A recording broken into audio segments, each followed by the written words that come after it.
Welcome to another edition of Time Out Sports, the podcast. Today we have on a special guest, WSSU alum, Wykevin Bazemore. How you doing today? I'm doing pretty good, Chris. How you doing? I'm doing great, doing great.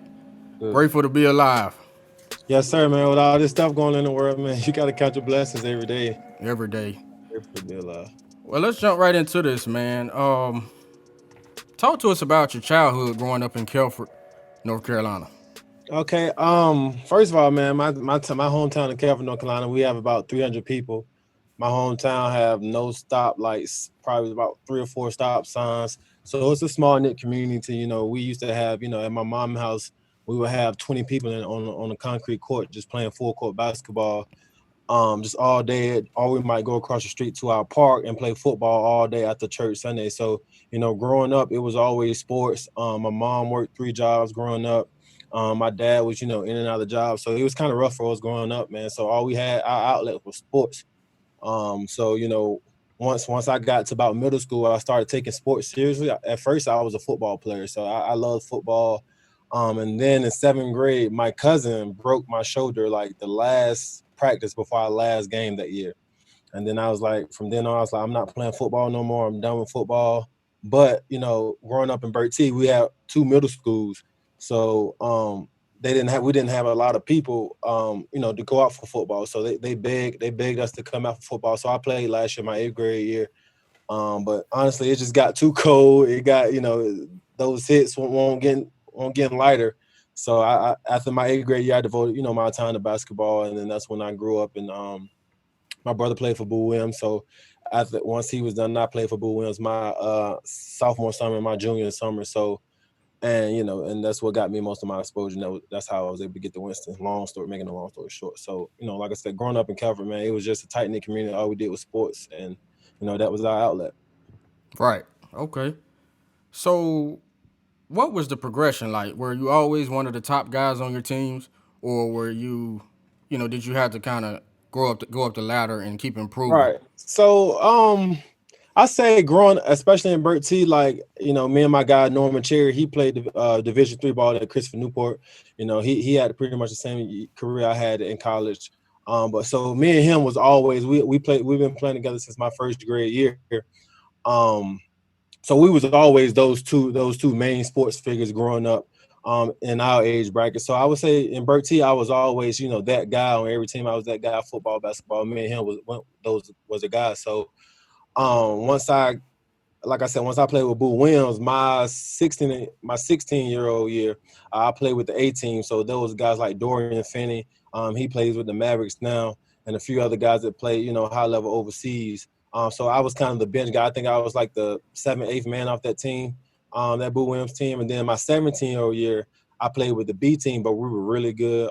That's when I played with Breonte Weber that year, and I was the 6th man actually, but my Coach Woods, who coached at Wake Forest now on the girls' side, he had a hard time going to any tournament without me because the same way I played at Winston, that's how I played throughout all my years in basketball. So I was always that glue guy on those high level teams. But my hometown in Burt T, I was always like I said, me and my homeboy Norman Trey, we was always the guy. So I got to kind of, I got a taste of, I got the best of both worlds growing up. So, back in high school, I was a guy. And then when I went on to high level basketball, I was, kind of that bench sport that those teams needed. Right. Big time rebound. Yeah, exactly. Yeah. So, So let's talk about that decision. And when you talk about college, what mhm. made you attend Winston-Salem State University, and what are some of the other offers that you had?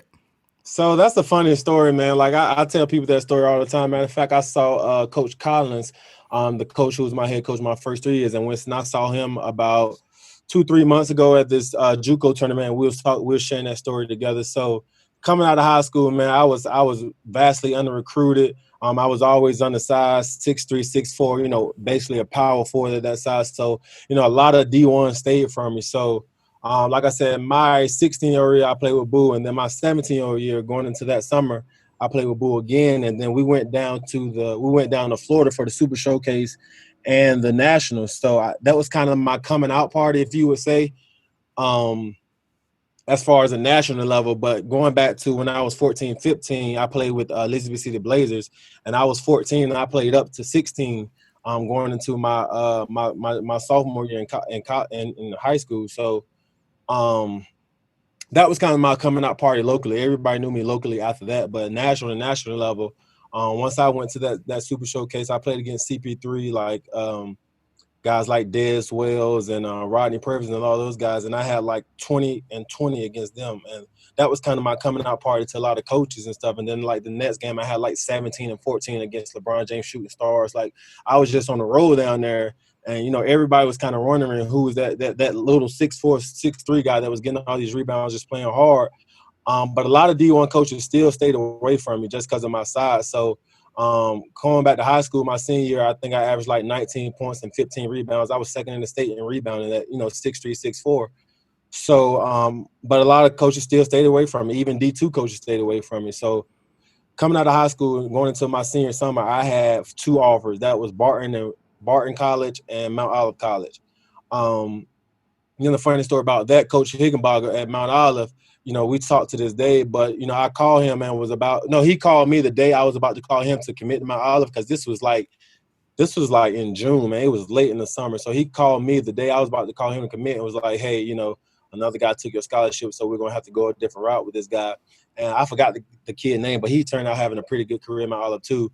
And then I really didn't want to go to Barton, but I was going to commit because that was my last choice. So then a good friend of mine, the coach who recruited Coach Richardson, he recruited my brother to ODU, and he's from Burt T. So he kind of knew who I was just by my brother being at ODU at that time and hearing about me. But, like I said, a lot of D1 coaches stayed away from me. So he didn't ODU wasn't able to sign me. So he called Coach Collins at Winston-Salem State and was like, just told Coach Collins, hey, I need a favor. Like, he's a good kid. He's undersized. He's 6'3", 6'4", but I promise you he's going to play hard. So honestly, I got to Winston-Salem State off a favor, and that was like really my only option to go to Winston-Salem State. And only reason why I knew of Winston-Salem State was because of Lamar Monger, who played at Hereford County, which was my rival high school. He played there, and I knew of them because of them. But other than that, man, like I knew nothing about Winston. And like I said, I got to Winston-Salem State just off a favor from, Coach Richardson and Coach Collins, them being good friends, and I honestly just trusting Coach Richardson and him being a college coach himself and an ability to evaluate talent. So Coach Collins trusted Coach Richardson with the decision, and the rest was history after that. Absolutely, that's dope, man. So it was favor on 2 different levels. It was Yeah. a favor for the coach, Mm-hmm. and then it was favor that you got Yep. an opportunity to go to Winston Salem State, and it worked out for both parties, obviously. Yeah, and Um, once I got to Winston, man, it was like, I was, like I said, I keep referencing my height. I'm 6'3", 6'4", and I'm a power forward. And, that first day of practice, I was third screen, like not getting a lot of reps in practice and, not hardly getting into practice. So, and then, we had a red and white game, and Coach Collins was like, asking his assistants, like, why aren't you playing him? And he was like, well, he can't shoot. He can barely dribble, but Coach Collins was like, but he's always around the ball. He got that knack for the ball. He's gonna get rebounds. So like you need to be playing him. And then, I think November 11 was our first game, and from October 15th to November 11th, during that time period, I was able to work my way up. And I started the first game of my freshman year, and it was on from there. right. So it's funny that you say that. You keep talking about your height, and I get it because I really haven't seen anybody else 6'3", 6'4" range that rebounded the ball like you did, Mm-hmm. other than Charles Barkley. Right. Now people don't realize that Charles Barkley he's about 6'4". He's not Yeah. He's no that taller than tall. I am, but Yeah. he's a little bit bigger and stronger. Like, so I have a little wiry frame, Hmm. and I think I played at 6'4", 190, 195. So I was never big. I was never muscular, but it was just about like I was talking to one of my former players today, and he was like, how in the world you average 15 rebounds in high school? And I was like, honestly, man, that was my only skill. So I knew that was the only way that I was going to be able to play on the court. Like I knew that was the only way I could play. I knew that was the only way I could help my team. So, every time a shot go up, I'm going to get a rebound. So I think it's like, if you look at the stat sheet at the end of the game, it's a lot of shots. It's like, anywhere from 100 to 120 shots, per team. So, and that's a low number. So, if you try to go every time that you're in the game, getting 10 rebounds should be like kind of easy. And that was my mindset. Like, I'm going to go every time. And guys don't like to box out. So I'm gonna go every time a shot go up, and I'm gonna get my hand on the ball and get a tip or something. At least every other time I'm going to either get the rebound or get a tip. So that was my mindset, and that was the only way that I knew I could play. I couldn't shoot. I barely could dribble. So I had to bring something to the table. Right. And so it's funny that you talk about, rebounding and making sure you're relentless in your pursuit. Mm-hmm. We had a listener question from your friend. He said, Kamani Hunt. Yep.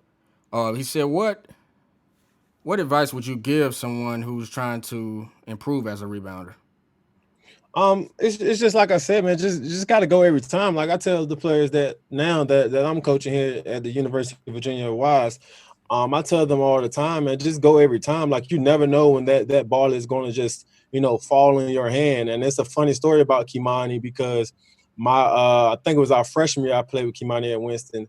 I had got hurt Virginia Union game and we was down. We was down like one or something, and I had got hurt. So Kimani had came in to sub me, and we was down one and a shot went up, and Kimani was the one who actually tipped the game winner in forwards just by because he went to the glass. So, and I was telling him, I was like, I don't think they, I'm not saying his effort was lack of, but I'm just saying I know if that was me, they would have been concentrating on boxing me out more than they was concentrating on probably boxing him out. So all Kimani did was just went to the glass and tipped it in. So I tell players all the time, man, just go to the glass. You never know how many hands you can get your how many balls you can get your hands on, or how many plays you can affect by just going to the glass every time. So honestly, rebounding is just about effort and will. Like you got to want to do it like every time, and you got to be in shape. If you're not in shape, you're not going to be effective at going to the ball every time because you're going to be thinking about how tired you are. So you got to be in shape to rebound. It's all about effort and a want to. Absolutely. So you recorded 1,311 points. That's major for sure. Talk to us about some of the things that you believe helped you to be successful while at WSSU. I think one of the things, so my freshman year, man, and it's a lot of distractions at Winston-Salem State, off the court. And one of the things Coach Collins told me was just like, he was just like, just get a girlfriend. Like it's a lot of distractions going on around Winston. I mean, you've been to Winston, so you know the games and the parties and all. It's a lot of distractions at Winston State. So, one of the things kind of grounded me, and she's my fiance now. We just got engaged last week. So, one thing he told me was just get a girlfriend and settle down and just, limit those distractions. Like it's already enough distractions where you got to go to class, you got to do this meeting, you got to go to study hall, you got to practice, you got to go to games. There's already enough distraction as it is just by being a student athlete. So you want to kind of limit your distractions. And one thing that I always tell my players, now you're going to be great at 2 out of 3 things at college. You're either going to have a great social life, a great athletic career, or you're going to be great in academics. You only can be great at 2 or 3 out of those things. So one of those things are always going to lack. So you have to pick which 2 you're going to be great at. And obviously you have to have academics, and you have to be good at your athletics to be able to be perform at the highest level as a student athlete. So the social life is going to kind of lack a little bit. And not saying my social life lack, but it can't be on the same level as those other 2 if I want to be as good as I want to be, by being a student athlete. So those are some of the things that help keep me focused. And of course, my mom and my family and my brother already going through that process before me. So, those times where it got hard, I was able to, fall back on his advice. And my mom, she was at every game. My parents was at every game. So I would say my supporting cast and my family and just that, that knowledge I had of, just settling down and trying to focus on academics and basketball rather than, just chasing girls and chasing parties and stuff like that. All right. So we want to congratulate you on getting engaged. Appreciate you, man. And Appreciate you. I definitely agree with you, man. Your family is important. Right. And your parents, like you said, I saw them, man, when I went to the games. I think I was only there 1 year, your last year. Okay. Okay. But I saw them, man, and they Yeah. were definitely into it. So yeah, they was instrumental, in both mine and my brother's, careers. So and my mom, she still tried to, make it to as many games as my brother as she can, and she's still the same way with my brother that she was with me. So and even with me coaching, she's at many of his games as she can. So still the same way, from that aspect with her. And then, like I said, my fiance, she's instrumental too because she's been there since my freshman year. Those late nights, and stuff like that. And she played basketball. Brianna Wilder, she played basketball in Winston too. So we both kind of understood each other's lifestyle, and that's why I think it was easier for for us to kind of just settle down and just go through the process of college because we was going through the same thing. Right, and you were able to encourage each other. Right, right, right. Yeah, pass off information. I think that was big, like you said. Yep. So, So that was one of my things. so what was the most difficult game you played in while at Winston-Salem State? Ooh, I'm gonna say my sophomore year, Bowie State, the game we lost. So my freshman year we won it, and Bowie State, my freshman year we won it, the CIAA championship, and then we came back. We was favored to win it again, and that Bowie State game, I think I had like 6 points, and I was like 1 for 10 or something from the field. It was ugly. Like I was missing layups, and Bowie, they always had size. Like they would roll out 6'2", 6'5", 6'7", 6'8", and 7 foot, like line up in the CIAA. They was always huge. And I normally I would have good games against Bowie because those guys were bigger, so they thought they didn't have to box me out, and I would just have my way with them. If you're not gonna box me out, I'm going to get the rebound, and that's just the way it was. So for that game, like they was contesting a lot of my layups, and I couldn't get nothing to go. And then also we was in the Hornets arena, so the depth perception, all that already plays a part in it. So it was just a difficult game for me. And then I had a few other games like those two. Our two NCAA tournament games, I was rough too. I fouled out of both of them. I only had like 4 points in both of them just because it was NCAA tournament in West Virginia. And I don't know if the refs just didn't like my style of play, was I too aggressive or what, but I never could get it going down there in West Virginia, man. It was always tough every time we went to the NCAA tournament for me. But those 3 games are kind of on the same level of just tough games that I just couldn't get it going. Absolutely, but those difficult games made you be able to appreciate the great ones that you had, Right. and it also Exactly. humbled Exactly. you to know that you had more work to do. Keep Yep. working. Exactly. So that's what kind of, so my junior senior, like I kind of stepped out. I was able to shoot a little mid-range every now and then my junior and senior, but my freshman and sophomore I was just strictly at the rim. So and those 3 games that I mentioned was kind of the games that kind of made me realize that, hey, I need to kind of just step out a little bit and not shoot threes, because I always figure like I can let somebody else shoot a 3 and I can just go get the rebound. Like if I were to start shooting threes, I thought that would have took away from my game and the part of my game that I was great in. And so that was always my mindset about shooting threes. So Right. So we had some big news that took place on Friday of last week. McCurr Maker, the 16th ranked prospect in the country, committed to Howard University. mm-hmm. How we can get more of the top recruits to start attending HBCUs has been a big topic of discussion over the last few weeks. Right. What are some of the things that you believe need to take place in order for this to happen more frequently? I think it's just exposure, man. Like I said, when I was coming out of high school, I mean, obviously social media um isn't what it was then, and I think it's just exposure, because now if you look at Winston-Salem State, you got DJ Trails and DP the MC, how those guys are marketing Winston every chance they get on social media. I think it's just exposure. Like a lot of these kids don't know a lot about HBCUs just because they haven't been exposed to it. So when you got two ambassadors for the University of Winston, like you do with DP the MC and DJ Trails, using their platforms to kind of market the school, I think that helps a lot. Like now, you got, I don't know if you seen on Twitter, like the Tevin Brantley, he played football in Winston State. His little brother, wants to go to Winston just because of the influence that DP and DJ Trails kind of put out there, and they was able to see. So I think it's just exposure. I think HBCUs have to use, their atmosphere and the tight knit community that HBCU has. I think they gotta, use that to their advantage. To try to get some of those bigger kids. And then once you get those bigger kids, that's when you'll get the ESPN contracts coming in. That's when you'll get, all the money coming in. Now, once you were able to get guys like the Maker kid to come to a Howard first. So I think Howard has to capitalize this year and do a great job of, keep him happy and stuff while he is there, and exposing him to, the ESPNs and all of that other world. So I think Howard is capable of doing it. I think they'll do a good job too, but I think it's just exposure of HBCU that these kids needs to see to be able to make that leap. Right. And see, one thing about Maker's decision that impressed me for sure is they were terrible last year. Yeah, It, exactly, it's exactly. not like So, he was going into a pretty good team, and I felt like, okay, well, right, I can put him over the top. mm-hmm, He had to really make a decision that, yeah, I right, believe in myself. I'm gonna be able to take this team from poor to right. greatness. So So I think he will, man. Like you said, it's all about believing in yourself. It's having confidence in yourself, and I think he has enough confidence in himself to make that decision to where, hey, I'm gonna take this Howard team, from the ground up.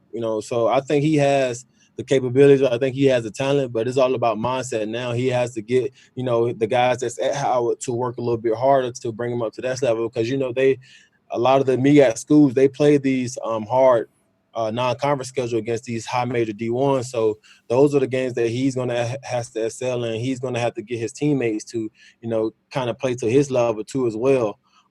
In those big time games to give him a chance to win. So if they go out here and let's say they play 10 high major D1 teams, if they're able to get two or three of those wins, or two or three of those games come down to the last possession or something, then I think that's where he'll make a statement for himself on that stage. And then if he's able to win the MEAC and get to the NCAA tournament at the end of the year, if he's able to do those things, I think he'll have a good chance at still going to the NBA. But like I said, he can't do any of those things without his teammates being there for him and with him and playing at a high level. So Howard has their work cut out for him, but I think they're capable of doing it.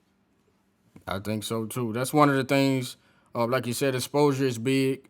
We're gonna have to continue to make sure that we support those guys that do make that leap. Make Right. them feel like it's worth it.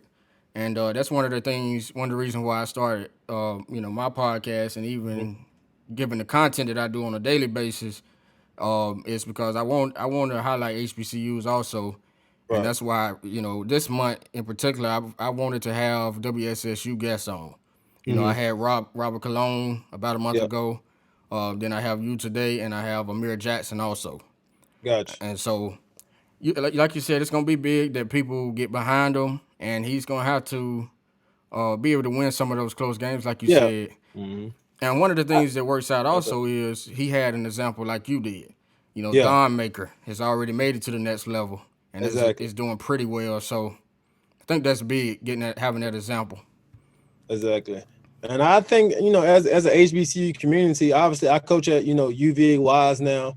And we're the PWI, but I'm still, tight knit into the HBCU community. I think as the HBCU community, man, we just gotta, start sticking together more. Like we can't have like when Maker kid, we can't have, people on the internet saying, well, hey, Howard was trash, or or Howard did this or Howard did that. Just the fact that he chose an HBCU, I think we all gotta come together and just push behind the movement. Like, we had guys like Kenny Brown. He talked about it 3 years ago. My best friend Kenny, he talked about it 3 years ago. He put out a tweet, went viral about, kids like Maker making this decision to go to Howard. So we all just got to stand behind it and push, no matter what HBCU they choose. And you're seeing a little bit of some of the kids go do it in football.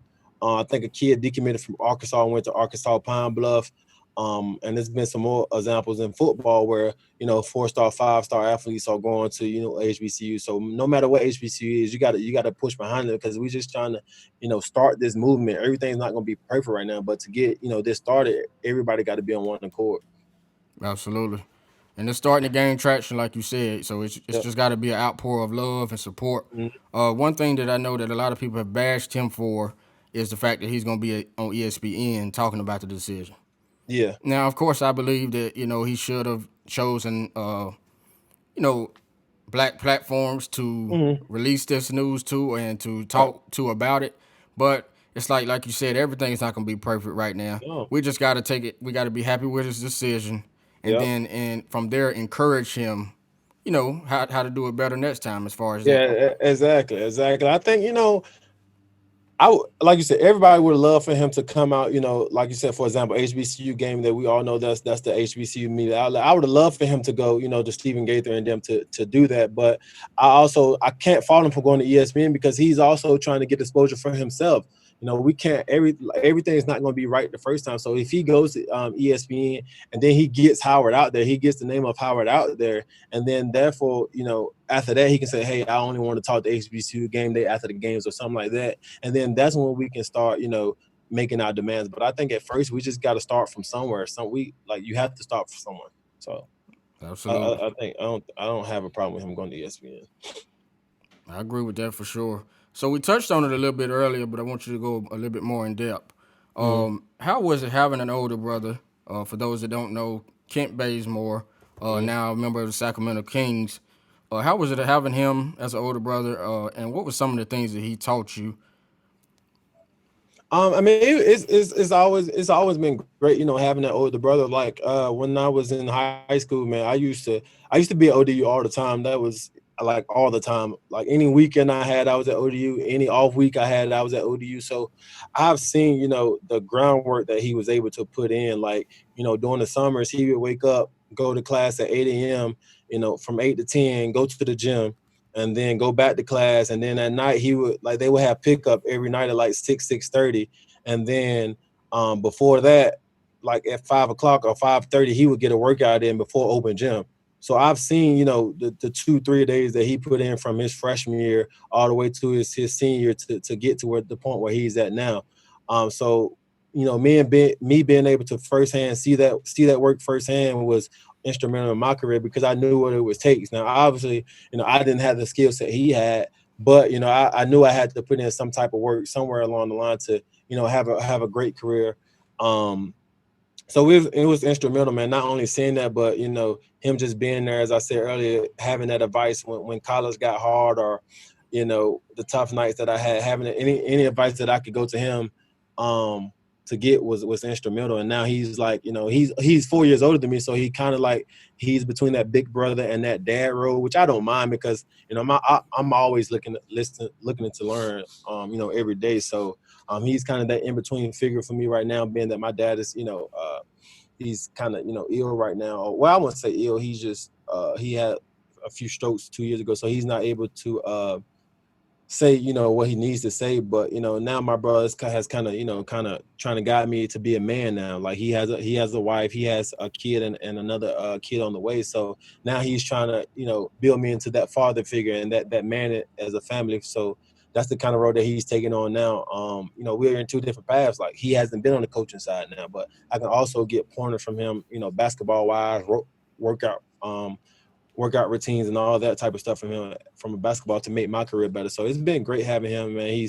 He's always there for everything that I need, everything that I want. So it's been great having him, on this journey with me, for sure. Absolutely. It's nothing like a big brother. No, for sure.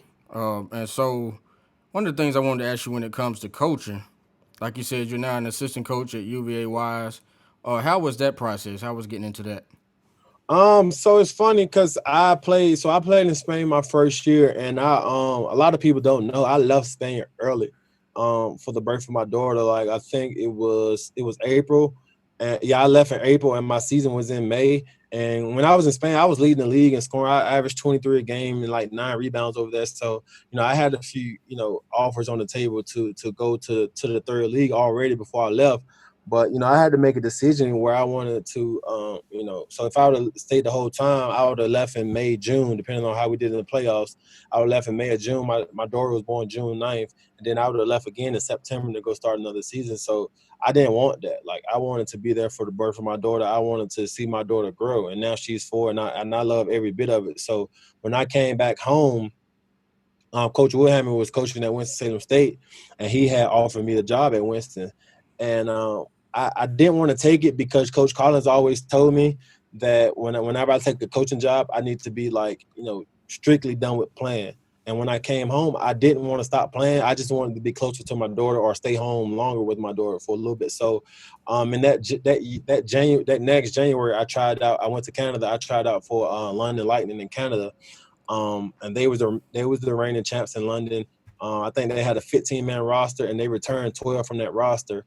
And then so the day I got cut, they bought in Royce White, that played at Iowa State. They bought him in, so it was like 28 people at tryouts and for like 2 spots. So like, to be honest, I just wasn't good enough to make that team, and I know that. So I got cut from them, and then I went back home to Winston. And then that's when I started applying for high school jobs. And then my guy, Coach Flo, he was at Southern Elements. He offered me the job at Southern Elements. He had offered me the JV head or the varsity assistant, and so I took the varsity assistant because I knew I wanted to be on the varsity level. So I took that for a year at Southern Alamance in Burlington, and then that's when I was on Hoop Dirt just looking at jobs, man, and UVA Wise popped up, and I was able to send my resume to Coach Manager here at UVA Wise, and he took a chance on a young kid and gave me a chance, and it's been great thus far. I'm learning every day, trying to learn the ins and outs of this coaching, because it is a business. So I'm just trying to learn every day and get better every day, and um, I'm trying to build, man. My thing about coaching is, man, it's bigger than basketball to me because when I was talking to Coach Collins a few weeks ago, I was spitting quotes to him that he had said to us and while I was in college, and he didn't know that anybody remembered it, but I always remember everything Coach Collins said. Some of the stuff that Coach Collins said to me and Coach Wilhelmy, and all my coaches that I had at Winston-Salem State. So to me, being a coach is about building men first before basketball. So that's my thing with coaching, building men, because I know what kind of mentor my coaches was to me. So I want to be that same mentor to my players. Absolutely. So it seems like you've learned a lot from your coaches over the Mhm. time of you playing basketball. Yeah, for sure, man. Coach Collins was great. Like I said, Coach Wilhelmy, Coach Gray, Coach Griffin, Coach Wells, Coach Brown. Both of the Coach Browns. Like I had a lot of great coaches that taught me a lot of things outside of basketball. Obviously, basketball that's what they're there to do. But a lot of things that have been taught to me outside of basketball has been from my coaches at Winston-Salem State. So I know how pivotal those 4 college years are. Because we're around guys all the time. We're around them. 12 hours out of a day, so to say. So we're like around those guys all the time, and I feel like those are the times where we need to be teaching these kids values and how to be a man once they go out. You only get 4 or 5 years in college, so once you leave that, it's real. Then now you got to go out and be a man. So I feel like coaches are instrumental in that process, and that's what I want to be as a coach. Absolutely. That's real right there. Hmm. So let's talk a little bit of NBA. What do you think about the NBA restart and all of the components Adam Silver and the league came up with?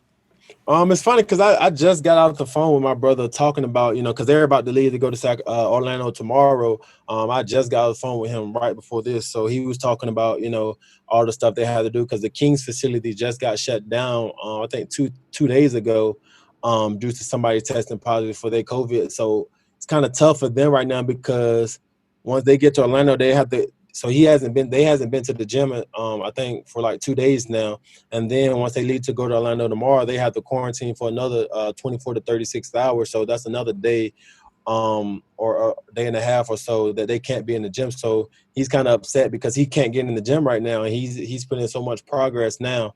And then for him to not be able to go to the gym for 4 days is kind of tough for him. So I think it's a good idea that they're restarting. Um, but it's a lot of things that going to be interesting once they get to Orlando because as if a player tests positive for COVID while they're down there, then they have to quarantine for 14 days, and that could be the time period where it might be a key player. That could be the time period where their team get knocked out of the playoffs just because they had to quarantine for 14 days. So it's a lot of interesting aspects that they're going to have to go through to kind of maneuver this COVID process. So I'll be watching closely for sure. Me too, for sure. I think Adam Silver's done a great job. I feel like I always felt like they would do everything possible to return this to the Restart, yeah, season. Yeah, because when you're talking about losing 900 to a billion, or 900 million to $1 billion, the right, NBA is not really gonna try to do that. And exactly, then and then for the players' perspective, they understand that if they wouldn't have returned this season at all, your CBA, your money for upcoming seasons would have ended up changing. exactly, And so exactly. I always felt like they would do everything that they could to come back and restart the season. And then if you don't, if players had elected to sit out, then they would depending on how your contract was situated, you either had to pay back money or they was going to take money from your next check. So you either have to pay back money, and I mean these guys make millions, but nobody wants to lose $3 or $4 million just because they decided to stay home and be safe away from COVID or whatever, or not get hurt for the next upcoming season. So it was a tough decision for those guys to actually go to the bubble and play. I talked with my brother a lot throughout the process of just trying to figure out whether he was going to go back and play or not, because his wife is pregnant now. They're expecting a little girl in September. So he had a tough time walking away from his family. His son Jet is now one, so he had a tough time from walking away from his newborn, his newborn, to his pregnant wife. So he had a tough time walking away from his family, but he thought it was in the best long-term decision for him to go back and play. And so it was tough for those guys, man. A lot of people think it's just, oh, I'm making millions, so I can just wake up and go play because I'm making millions of dollars. Nah, you still have a family, you still have things that you have to decide on. So it's tough for those. It was a tough decision for most of those guys to go back and play for sure. But we're here now, so it is what it is, I guess. Yeah. So with 8 games left, with 8 games starting on July the Mhm. 30th, uh, as it stands, the Kings, who your brother Kent plays for, the Mhm. Pelicans, the Blazers, are all 3.5 games behind the Grizzlies. In order for there to be a play-in tournament, a team must be under 4 games back, Yep. and the team with the highest win percentage will face the Grizzlies in Yep. that play-in tournament. So, how do you like the Kings' chances of making it to the play-in tournament and even winning if they make it? Um, I don't know how closely you watch the Kings. Honestly, I didn't. Let's be honest, I didn't watch the Kings before my brother got there, so I'm just throw that out there first of all. But once my brother got there, they went on they went on a run. They was one of the hottest teams in the NBA. And they was playing exceptionally well going into before this COVID hit. And that was one of the frustrations of my brother when the COVID hit. Obviously he wants to be safe, but they was on the road before COVID hit. So I think that their style of play would allow them to compete. And honestly, like, I'm gonna go on record and say I think the Kings will be in the playoffs, because I think their style of play will allow them to compete, because it's no isolation basketball. It's move the ball, move the ball, move the ball. And Luke Walton, he comes from that Warriors program. So the way the Warriors play is the way he tried to get the Kings to play, with that ball moving. The way the ball moves, that kind of basketball travels. So they move the ball, they play defense, and that style of basketball can travel anywhere. I think the Trailblazers are isolation oriented. Um, don't get me wrong, Dame and CJ are phenomenal players, along with Melo. All three of those are great. So I'm not taking away from them. But I think that isolation style basketball can kind of get stagnant at some point in time. And then with this restart, you gotta rely on Dame and CJ and Melo to score, 20, 30, 40 points a night. And with this restart, you never know how guys' bodies are going to react, or if guys going to be able to score that many points with this restart. But I think isolation ball, if you play a lot of isolation ball with this restart, I think that kind of hinders you. The Pelicans are kind of young. I don't know if Bi will be able to, lead his team. Same with Bi and Zion. I don't know if they, are kind of ready for this restart. And then with the Grizzlies, the same thing. I don't know if they have enough to make it. So I really love the Kings' chances to make it. And obviously, I'm a little biased, but that's why I stand. I think the Kings will make the play-in tournament. Now, if they have to face the Lakers or whoever for the first seed, it's going to be an uphill battle. But I do think the Kings will make the playoffs. All right. So we on the record. Yeah, I'm on the record saying that, Wykevin like, Bazemore said the Kings gonna make the postseason. for sure, for Yes, sure. sir. I like your analysis of all of that. Like you said, the Pelicans, they're young. I Mm-hmm. mean, youth everywhere. For me, I was excited about Zion Williamson returning because I'm a Yeah, Duke for fan sure. also. And but for me, that last week before the season postponed, Mm-hmm. I was a little bit disappointed in the Pelicans Right. because they had played good basketball when he Mm-hmm. first got back. But then that last week, if you look it up, I think they went like 1-3 over the Right. very last week before the season was postponed. And so I Yeah. didn't really understand why that was happening, but I did understand, and it's for the simple fact, in my opinion, that when you have a guy that was having a season like Brandon Ingram was able to have, Mm-hmm. 25, 26 points a game balling. And then when Yeah. you put a guy like Zion Williamson, who is capable of giving you 25 also and 10 rebounds, it was like everybody had to really make an adjustment. And Right. they didn't look very comfortable with doing that. And so I think they kind of took the ball out of Bi hands a little bit and tried to force feed Zion. Obviously Zion's going to be a star, And so, that comes with the NBA trying to, push the Zion narrative as hard as they can. So I think, that's what the Pelicans did. They tried to push the narrative of Zion being the star and coming back, and them trying to get that playoff push with Zion back. And so I think that's where, that kind of weighed on BI a little bit, and they started taking the ball out of BI hands a little bit. So his confidence probably kind of wavered a little bit. So I think that's what the Pelicans' problem is now. They got to figure out whether they're gonna have Zion be the starter, or they gonna let Brandon Ingram carry the team. So I think that's one thing, one dynamic that they got to figure out right now. And I just looked it up. I think the Kings was 8-5 since acquiring my brother at the trade deadline, and that's a pretty good record for them. So, and they beat some pretty good teams, and the games that they lost, they was close. So, like I said, I think the Kings have a really good chance at winning. And from the practices that my brother has talked about, they got back focused, and that same style of play is they're still doing that. So I think they have a good chance, and but it'll remain to be seen. Absolutely. One thing I'll say about the Kings, I think they're misusing Harry Giles. For sure, for I think sure. that Harry Giles is capable of being a far better player than he's shown so far in the league. Um, he just doesn't get consistent minutes. Mm-mm. Uh, He started. It's funny because he started playing a little bit more consistent. Well, I say consistent, but he was playing a lot when I started watching him those last 13 games from when they acquired my brother. And he was playing a little bit more, but I think his role, he kind of carved out his role with Sacramento as being like that energy guy and that spark, and that guy that's never going to back down from anybody. So he was getting rebounds, he was stepping out a little bit. Like, he's a really good passer. My brother always talks about how good Harry Giles can pass the ball as being a big. Um, so I agree with you. He probably should, get a few bit more minutes. But the Kings, they front line is real deep, man. They got, Marvin Bagley back. They got Alex Lynn, who's a good, center. They got Harry. They got Bielisa, who can shoot the crap out the ball. They got Richard Holmes, who's an athletic, rebound and finishing type. So they have about 5 or 6 bigs up front that they can play. So I think what Luke Walton does is just kind of about like play it by, committee. So whoever has it going that game, he tries to leave them out there for as much as he can. And with 5 or 6 bigs, honestly, that's all you can do is just play, 5 or 6 bigs that can give you good production, every night. I think he's just playing whoever has a good game that game, and, just rolling with it. But I do understand where you're coming from. They're kind of, not playing Harry as much as they could, but I think that comes from just having a lot of depth up front, with those 5 or 6 bigs that they have. right. Okay, so the last question I want to ask you about basketball and to finish up the interview Mhm. is: do you believe that an asterisk should be, placed with this season, the champion of this season?